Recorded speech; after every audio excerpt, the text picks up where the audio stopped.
They RTV app వార్తల్ని క్షణాల్లో చదివే అవకాశం ఉంటుంది. ఒక న్యూస్ పేపర్, ఒక టెలివిజన్ ఛానల్ మీ చేతుల్లో ఎప్పుడు ఉంటాయి. కేసీఆర్ ప్రభుత్వంలో ఇంటింటి నల్ల కార్యక్రమం చేపట్టారు. కానీ ఇక్కడ నీళ్లు వసతి లేదని చెప్పి ఇక్కడ స్థానికులు ప్రజలు వచ్చి కూడా జిల్లా కలెక్టర్ కలవడం జరిగింది. ఏంది సమస్య? బెడ్రూమ్ ఇల్లు దివిటిపల్లి దగ్గర 1024 కట్టిండ్రు. కానీ కొన్నేమో కింది స్థాయిలో ఉన్నాయి, కొన్నేమో గుట్టల ఎత్తైన ప్రదేశాల్లో ఉన్నాయి. దానికి గేట్ వాల్స్ వేయాలి. మిషన్ భగీరథ ద్వారా చాలా పెద్ద ట్యాంకు, దానికి సరిపోయినటువంటి కెపాసిటీ వరకు ట్యాంక్ కట్టిండ్రు.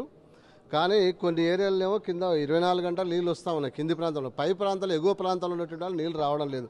దాని విషయమై ఫిబ్రవరి 12వ తారీఖు కూడా మేము కలెక్టర్ గారికి మెమోండో ఇచ్చినాం. అందరికీ నీళ్ళు వచ్చేటట్లు, అన్ని కాలనీలకు నీళ్ళు వచ్చేటట్లు ఏర్పాటు చేయాలని కూడా చెప్పడం జరిగింది. దానికి స్పెషల్ ఆఫీసర్గా ఉన్నటువంటి రాజు, పంచాయతీ సెక్రటరీ లింగం గారు 2-3 సార్లు వచ్చి చూసిర్రు.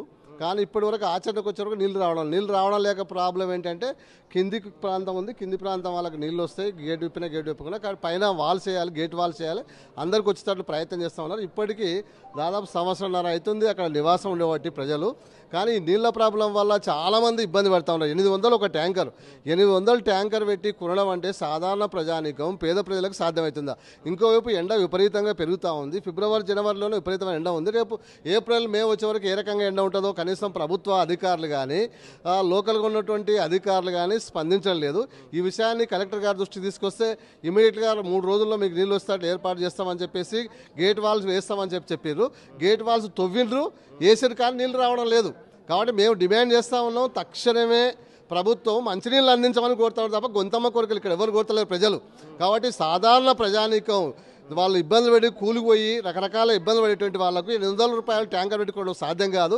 కాబట్టి ప్రభుత్వం ఖచ్చితంగా యుద్ధ ప్రాతిపదికగా మేము నీళ్లు అందిస్తాం, ఎక్కడ కూడా మంచినీటి కొరత రానివ్వకుండా చూస్తామని చెప్పి ఈ ప్రభుత్వ అధికారులు ఈ రకంగా ఇబ్బంది పెడతామని కూడా తక్షణం దివిటిపల్లిలో మంచినీటి సమస్య లేకుండా గేట్ వాల్స్ చేసి అందరికి నీళ్లు అందించాలని మేము డిమాండ్ చేస్తున్నాం.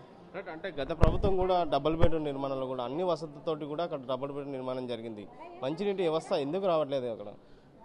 అక్కడ సాంకేతిక లోపాలకు కారణాలు ఉన్నాయి. గేట్ వాల్స్ పైన ఉన్నటువంటి వాళ్ళకు నీళ్ళు ఎట్లా పోవాలి, కింద ఉన్నటువంటి వాళ్ళకి ఎట్లా పోవాలని చెప్పేసి సాంకేతిక లోపాల కారణం వల్ల నీళ్ళు రావడం లేదు. గేట్ వాల్స్ వేసి అందరికి నీళ్ళు ఇచ్చే రకంగా ప్రయత్నం చేస్తూ పెద్ద కోట్ల రూపాయలు అవసరం లేదు, లక్షల రూపాయలు కూడా అవసరం లేదు. ఇంజనీర్స్ వాళ్ళు వచ్చి ఎక్కడెక్కడ ఏ లెవెల్ ఎట్లా పోవాలి, కొందరికి డైరెక్ట్ నీళ్లు పైకెక్కుతున్నాయి, కొందరికి అసలు నీళ్ళు రావడం లేదు, కొందరికి 3 నెలలైనా నీళ్ళు వచ్చేటువంటి పరిస్థితి లేదు. కాబట్టి మేము సాంకేతిక లోపాలు ఎక్కడెక్కడ ఉన్నాయి, ఎక్కడెక్కడ నీళ్ళు రాలేదు సర్వే కూడా చేసిర్రు. ఆ సర్వే యొక్క ప్రాతిపదిక మీదుగా గేట్ వాల్స్ అన్ని ఏరియాలకు గేట్ వాల్స్ అప్పగించి నీళ్ళు ఇవ్వాలని డిమాండ్ చేస్తున్నాం. రైట్. మొత్తం మీద కూడా అయితే గత ప్రభుత్వంలో కూడా డబుల్ బెడ్రూమ్ దగ్గర కూడా డబుల్ బెడ్రూమ్ నిర్మాణం జరిగింది. అక్కడ స్థానికులకే, నిరుపేద కుటుంబాలకు కూడా అక్కడ డబుల్ బెడ్రూమ్ అలర్ట్ చేశారు. కానీ సంవత్సరం నుండి కూడా మంచినీటి వ్యవస్థ లేదు. మంచినీటి కొంత ప్రాంతం వరకు వస్తే ఇంకొంత ప్రాంతం మంచినీటి రావట్లేదు అని చెప్పి ఇక్కడ డబుల్ బెడ్రూమ్ స్థానికుల ప్రజలు కూడా జిల్లా కలెక్టర్ని కలవడం జరిగింది. ముఖ్యంగా ఖచ్చితంగా మాకు రాబోయే ఎండాకాలం ఉంది కాబట్టి ఖచ్చితంగా మంచినీటి వసతి కల్పించాలంటే వారు డిమాండ్ చేసిన పరిస్థితి కనిపిస్తుంది. వీడియో జర్నలిస్ట్ సీన్తో రామకొండ, ఆ టీం మహబూబ్ నగర్. మరిన్ని వీడియోస్ కోసం ఛానల్ ని సబ్స్క్రైబ్ చేయండి, లేటెస్ట్ అప్డేట్స్ కోసం వాట్సాప్ ఛానల్ ని ఫాలో చేయండి అండ్ లింక్ డిస్క్రిప్షన్ లో ఉంది.